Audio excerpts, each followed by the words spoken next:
ഇതാണ് നമ്മുടെ പെർമനൻ്റ് മാഗ്നറ്റും, അതുപോലെ ഇതാണ് ഇലക്ട്രോ മാഗ്നറ്റ്.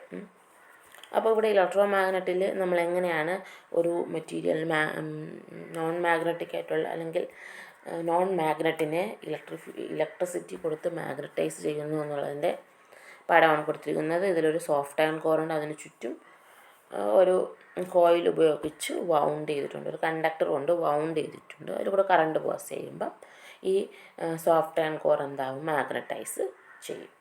അപ്പോൾ ഇതാണ് ഇലക്ട്രോ മാഗ്നറ്റും പെർമനൻ്റ് മാഗ്നറ്റും തമ്മിലുള്ള ഡിഫറൻസ്. ഇനി നമുക്ക് അടുത്ത് പഠിക്കേണ്ടത് ഡീമാഗ്നറ്റൈസിങ് ഓർ ഡീഗ്വാസിങ് എന്താണെന്ന്. അപ്പോൾ ഡീമാഗ്നറ്റൈസിങ് പേര് കേൾക്കുമ്പോൾ തന്നെ അറിയാം, ആ മെറ്റീരിയലിൻ്റെ മാഗ്നറ്റിക് ഫീൽഡിനെ നമ്മൾ എന്ത് ചെയ്യും, റിമൂവ് ചെയ്യുന്ന പ്രോസസ്സാണ്. അപ്പോൾ അങ്ങനെ ഒരു മെറ്റീരിയൽ അത് മാഗ്നറ്റാണ്. അപ്പോൾ ആ മാഗ്നറ്റിൻ്റെ മാഗ്നറ്റിക് ഫീൽഡിനെ റിമൂവ് ചെയ്യുന്ന പ്രോസസ്സിനെയാണ് ഡീമാഗ്നറ്റൈസിങ് അല്ലെങ്കിൽ ഡീഗ്വാസിങ് എന്ന് പറയുന്നത്. അപ്പോൾ എന്തിന് നമ്മൾ ഒരു മാഗ്നറ്റിൻ്റെ മാഗ്നറ്റിസം റിമൂവ് ചെയ്യണം എന്ന് വെച്ചാൽ, മാഗ്നറ്റിസത്തിന് നമുക്ക് ഒരുപാട് ആപ്ലിക്കേഷൻസ് ഉണ്ടെങ്കിൽ തന്നെയും ചില സമയത്ത് ഈ ഒരു മെറ്റീരിയലിൻ്റെ മാഗ്നറ്റിസം അതിനെ അതിൻ്റെ പെർഫോമൻസിനെ ബാധിക്കും. ഫോർ എക്സാമ്പിൾ, നമ്മുടെ കയ്യിലുള്ള റിസ്റ്റ് വാച്ച്, ആ റിസ്റ്റ് വാച്ചിൽ ഉണ്ടാക്കിയിരിക്കുന്ന അതിലടങ്ങിയിരിക്കുന്ന കമ്പോണൻസ്, വാച്ച് ഉണ്ടാക്കാൻ ഉപയോഗിച്ചിരിക്കുന്ന മെറ്റീരിയൽസൊക്കെ തന്നെ മാഗ്നറ്റിക് മെറ്റീരിയൽസാണ്. അപ്പോൾ എന്തെങ്കിലും കാരണവശാൽ അതിലുപയോഗിച്ചിരിക്കുന്ന മെറ്റീരിയൽസ് മാഗ്നറ്റൈസ് ചെയ്താൽ എന്ത് ചെയ്യും, അതിന് കറക്റ്റ് സമയം കാണിക്കാൻ പറ്റത്തില്ല. It will not keep correct time. അപ്പോൾ അങ്ങനെയാണെങ്കിൽ നമുക്ക് ആ മെറ്റീരിയലിൽ എന്തെങ്കിലും കാരണവശാൽ മാഗ്നറ്റൈസ് ചെയ്തെങ്കിൽ നമുക്ക് അതിന് ഡീമാഗ്നറ്റൈസ് ചെയ്യേണ്ടതിൻ്റെ ആവശ്യമുണ്ട്. അതുപോലെ തന്നെ നമ്മുടെ മെറ്റൽ കട്ടിംഗ് ടൂൾസ്, അതായത് ഡ്രിൽസ്, റീമേഴ്സ്, ഇതൊക്കെ തന്നെയും എർത്തിൻ്റെ മാഗ്നറ്റിക് ഫീൽഡ് കാരണം മാഗ്നറ്റൈസ് ചെയ്യാനുള്ള സാധ്യതയുണ്ട്. അങ്ങനെ മാഗ്നറ്റൈസ് ചെയ്താൽ എന്ത് ചെയ്യും, അത് മാഗ്നറ്റൈസ് ചെയ്യുമ്പം അത് മാഗ്നറ്റിക് മെറ്റീരിയൽസിനെ അട്രാക്റ്റ് ചെയ്യും, അങ്ങനെ അതിൻ്റെ പെർഫോമൻസിനെ ബാധിക്കും. അങ്ങനെയൊക്കെ ഏതെങ്കിലും രീതിയിൽ മെറ്റീരിയൽസ് മാഗ്നറ്റൈസ് ചെയ്തിട്ടുണ്ടെങ്കിൽ അതിനെ ഡീമാഗ്നറ്റൈസ് ചെയ്യണം, അല്ലെങ്കിൽ അതിൻ്റെ മാഗ്നറ്റിക് ഫീൽഡിനെ റിമൂവ് ചെയ്യണം. അതിനെയാണ് ഡീമാഗ്നറ്റൈസിങ് അല്ലെങ്കിൽ ഡീഗ്വാസിങ് എന്ന് പറയുന്നത്. അപ്പോൾ നമുക്ക് എങ്ങനെ ഇതിൻ്റെ ഡീമാഗ്നറ്റൈസ് ചെയ്യും? അതിന് വേണ്ടിയിട്ട് നമ്മൾ ഏത് മെറ്റീരിയലാണോ ഡീമാഗ്നറ്റൈസ് ചെയ്യേണ്ടത് ആ മെറ്റീരിയലിനെ എന്ത് ചെയ്യണം, ഒരു ഡീമാഗ്നറ്റൈസറിൻ്റെ അകത്ത് വയ്ക്കണം. അപ്പോൾ ഈ ഡീമാഗ്നറ്റൈസർ ഉണ്ടാക്കിയിരിക്കുന്നത് എന്താണ്, multi turn coils carrying alternating current. അപ്പോൾ ഡീമാഗ്നറ്റൈസറിലുള്ളത് മൾട്ടി ടേൺ കോയിലാണ്. ആ കോയിൽ എന്ത് ചെയ്യും, ഓൾട്ടർനേറ്റിംഗ് കറണ്ട് ക്യാരി ചെയ്യും. അല്ലെങ്കിൽ നമ്മളൊരു AC ആ മൾട്ടി ടേൺ കോയിൽസിൽ കൊടുക്കുന്നു. അങ്ങനെയാണ് നമ്മളൊരു ഡീമാഗ്നറ്റൈസർ ഉണ്ടാക്കിയിരിക്കുന്നത്.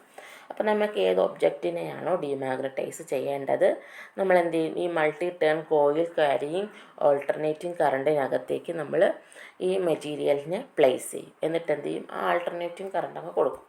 അപ്പോൾ എന്ത് ചെയ്യും, ഓൾട്ടർനേറ്റിംഗ് മാഗ്നറ്റിക് ഫീൽഡ് ഈ കോയിലിന് ചുറ്റാകെ പ്രൊഡ്യൂസ് ചെയ്യും. അതായത് ഈ കറണ്ടിൻ്റെ ഡയറക്ഷൻ അനുസരിച്ച് മാഗ്നറ്റിക് ഫീൽഡിൻ്റെ ഡയറക്ഷനും ഓൾട്ടർ ചെയ്തുകൊണ്ടിരിക്കും. ആദ്യം ഫോർവേഡ് ആണെങ്കിൽ പിന്നീട് ബാക്ക്വേർഡ് ഡയറക്ഷൻ. അങ്ങനെ ഓൾട്ടർനേറ്റിംഗ് മാഗ്നറ്റിക് ഫീൽഡ് എന്ത് ചെയ്യും, നമ്മൾ ഈ മെറ്റീരിയലിൽ കൊടുക്കും. നമ്മൾക്ക് ഏത് മെറ്റീരിയലിനോ ഡീമാഗ്നറ്റൈസ് ചെയ്യേണ്ടത്. അങ്ങനെ ഓൾട്ടർനേറ്റിംഗ് മാഗ്നറ്റിക് ഫീൽഡ് എന്ത് ചെയ്യും, ഈ മെറ്റീരിയൽ ഉണ്ടാക്കിയിരിക്കുന്ന മോളിക്യൂൾസ്, ആ മോളിക്യൂൾസിൻ്റെ മോളിക്കുലാർ മാഗ്നറ്റിക് മൊമെൻറ്റിനെ ഡിസ്ട്രോയ് ചെയ്യും. അങ്ങനെ മോളിക്കുലാർ മാഗ്നറ്റിക് മൊമെൻറ്റ് ഡിസ്ട്രോയ് ചെയ്യുമ്പോൾ ആ മെറ്റീരിയൽ എന്താവും, ഡീമാഗ്നറ്റൈസ് ചെയ്യും. അങ്ങനെയാണ് നമ്മൾ ഏതെങ്കിലും കാരണവശാൽ ഒരു മെറ്റീരിയൽ മാഗ്നറ്റൈസ് ചെയ്തു പോയാൽ അതിനെ ഡീമാഗ്നറ്റൈസ് ചെയ്യുന്നത്. ഇനി പെർമനൻ്റ് മാഗ്നറ്റ്സിനെ നമുക്ക് ഡീമാഗ്നറ്റൈസ് ചെയ്യണമെങ്കിൽ വേറൊരു മെത്തേഡും കൂടെ ഉണ്ട്. നമ്മളതിനെ ഹൈ ടെമ്പറേച്ചറിൽ ഹീറ്റ് ചെയ്യുക. ഹൈ ടെമ്പറേച്ചറിൽ ഹീറ്റ് ചെയ്യുമ്പോഴും എന്ത് ചെയ്യും, ഇതിൻ്റെ മോളിക്കുലർ അലൈൻമെൻറ്റൊക്കെ റാൻഡം ആകും. അപ്പോൾ മോളിക്കുലർ മാഗ്നറ്റിക് മൊമെൻറ്റ് പലതും പല ഡയറക്ഷൻ ആവുകയും നെറ്റ് ഇഫക്റ്റിൽ അതിൻ്റെ മാഗ്നറ്റിക് ഫീൽഡ് ഡിസ്ട്രോയ് ചെയ്യുകയും ചെയ്യുന്നു. അല്ലെങ്കിൽ നമ്മൾ ഹാമർ ചെയ്യണം. ആ മെറ്റീരിയൽ നമ്മൾ നല്ല ശക്തി ഉപയോഗിച്ച് ഹാമർ ചെയ്യുമ്പോഴും അതിൻ്റെ മാഗ്നറ്റിക് മൊമെൻറ്റ് എന്ത് ചെയ്യും, ഡിസ്ട്രോയ് ചെയ്യും. അതിനെയാണ് നമ്മൾ ഡീമാഗ്നറ്റൈസിങ് അല്ലെങ്കിൽ ഡീഗ്വാസിങ് എന്ന് പറയുന്നത്. ഇനി വേറൊരു ടേമാണ് മാഗ്നറ്റിക് ഷീൽഡിങ്. മാഗ്നറ്റിക് ഷീൽഡ് അപ്പോൾ ഇതിലും പേര് കേൾക്കുമ്പോൾ തന്നെ അറിയാം, ഏതെങ്കിലും ഒരു മെറ്റീരിയലിനെ മാഗ്നറ്റിക് ഫീൽഡിൽ നിന്നും പ്രൊട്ടക്റ്റ് ചെയ്യുന്നതിനെയാണ് മാഗ്നറ്റിക് ഷീൽഡിങ് എന്ന് പറയുന്നത്. അപ്പോൾ മാഗ്നറ്റിക് ഷീൽഡിന് വേണ്ടിയിട്ട് നമ്മൾ മാഗ്നറ്റിക് റെസിസ്റ്റേഴ്സ് വേണം ഉപയോഗിക്കാൻ. അപ്പം ഏത് മെറ്റീരിയലാണോ മാഗ്നറ്റിക് ഫീൽഡിൽ നിന്ന് പ്രൊട്ടക്റ്റ് ചെയ്യേണ്ടത്, മാഗ്നറ്റിക് ഫീൽഡ് കടത്തിവിടാത്ത ഏതെങ്കിലും ഒരു മെറ്റീരിയലിനകത്ത് ഈ മെറ്റീരിയൽ വെച്ചാൽ മതി. പക്ഷേ ഒരു പ്രശ്നമുണ്ട്. ഒരു മെറ്റീരിയലും മാഗ്നറ്റിക് റെസിസ്റ്റേഴ്സ് അല്ല. അതായത് ഈ പ്രപഞ്ചത്തിലുള്ള എല്ലാ മെറ്റീരിയലും മാഗ്നറ്റിക് ഫ്ലക്സിനെ കടത്തിവിടുന്ന മെറ്റീരിയലാണ്. There is no material which does not allow magnetic flux to pass through it. That is there is no magnetic resistors അല്ലെങ്കിൽ മാഗ്നറ്റിക് ഇൻസുലേറ്റേഴ്സ്. മാഗ്നറ്റിക് ഇൻസുലേറ്റേഴ്സായിട്ട് ഒരു മെറ്റീരിയലും തന്നെ ഇല്ല. പക്ഷേ നമുക്കറിയാം, ചില മെറ്റീരിയൽ മാഗ്നറ്റിക് ഫീൽഡിനെ കൂടുതൽ എളുപ്പത്തിൽ കടത്തിവിടും അല്ലെങ്കിൽ മാഗ്നറ്റിക് ഫ്ലക്സിനെ വളരെ ഈസി ആയിട്ട് കടത്തിവിടും. ചില മെറ്റീരിയൽ വളരെ കുറച്ച് മാത്രമേ മാഗ്നറ്റിക് ഫ്ലക്സിനെ അതിനകത്തേക്ക് കടത്തിവിടും. അതായത് നമുക്കറിയാം, എയർ എന്ന് പറയുന്നത് വളരെ ചെറിയ അളവിൽ മാത്രമേ മാഗ്നറ്റിക് ഫ്ലക്സിനെ കടത്തിവിടുന്നുള്ളൂ. അതേസമയം സോഫ്റ്റ് ആൻഡ് കോറായ ഫെറോ മാഗ്നറ്റിക് മെറ്റീരിയൽ ആണെങ്കിലോ അത് വളരെ ഈസി ആയിട്ട് മാഗ്നറ്റിക് ഫ്ലക്സിനെ കടത്തിവിടും. അപ്പോൾ ഇങ്ങനെ ഒരു പ്രോപ്പർട്ടിയാണ് നമ്മൾ മാഗ്നറ്റിക് ഷീൽഡിൽ ഉപയോഗിക്കുന്നത്. അതായത് ചില മെറ്റീരിയൽ ഈസി ആയിട്ട് കടത്തിവിടും, ചില മെറ്റീരിയൽ വളരെ വളരെ കുറച്ച് വളരെ സ്ലോ ആയിട്ട് മാത്രമേ അല്ലെങ്കിൽ വളരെ ചെറിയ അളവിൽ മാത്രമേ മാഗ്നറ്റിക് ഫ്ലക്സിനെ കടത്തിവിടുകയുള്ളൂ. അപ്പോൾ അങ്ങനെയാണെങ്കിൽ നമുക്ക് ഏതെങ്കിലും ഒരു മീറ്ററിനെ മാഗ്നറ്റിക് ഫീൽഡിൽ നിന്നും പ്രൊട്ടക്റ്റ് ചെയ്യണമെങ്കിൽ എന്ത് ചെയ്താൽ മതി? ഈ മീറ്ററിനെ ഒരു സോഫ്റ്റ് അതിൻ്റെ ഏതെങ്കിലും ഹൈ പെർമിയബിലിറ്റിയുള്ള മെറ്റീരിയലിനകത്ത് പ്ലേസ് ചെയ്താൽ മതി. ഫോർ എക്സാമ്പിൾ നമ്മളിപ്പോൾ സോഫ്റ്റ് അയൺ കോറാണ് എടുക്കുന്നത്.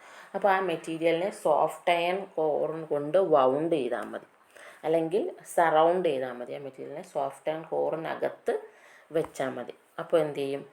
ഒരു മാഗ്നറ്റിക് ഫീൽഡ് അല്ലെങ്കിൽ എർത്തിൻ്റെ മാഗ്നറ്റിക് ഫീൽഡ് ഒക്കെ ഈ മീറ്റർ വഴി കടന്നു പോകാൻ സാധ്യതയുണ്ടെങ്കിൽ എന്ത് ചെയ്യും? ഈ സോഫ്റ്റ് അയൺ കോർ അതിനെ ചുറ്റിയിരിക്കുന്നത് കൊണ്ട് തന്നെ മാഗ്നറ്റിക് ഫീൽഡ് ഈ സോഫ്റ്റ് അയൺ കോറിൽ കൂടെ കടന്നു പോകും. കാരണം അതിന് എളുപ്പത്തിൽ, എയറിനെ അപേക്ഷിച്ച് എളുപ്പത്തിൽ സോഫ്റ്റ് അയൺ കോറിൽ കൂടെ കടന്നു പോകാമെന്നുള്ളത് കൊണ്ട് തന്നെ മീറ്ററിൽ കൂടെ പോകാതെ ഈ സോഫ്റ്റ് അയൺ കോറിൽ കൂടെ ഫ്ലക്സ് കടന്നു ഈ ഫിഗറിൽ കാണിച്ചിരിക്കുന്നത് പോലെ കടന്നു പോവുകയും നമുക്ക് ഇതിനെ പ്രൊട്ടക്റ്റ് ചെയ്യുകയും ചെയ്യാം. മീറ്ററിനെ മാഗ്നറ്റിക് ഫീൽഡിൽ നിന്ന് പ്രൊട്ടക്റ്റ് ചെയ്യുകയും ചെയ്യാം.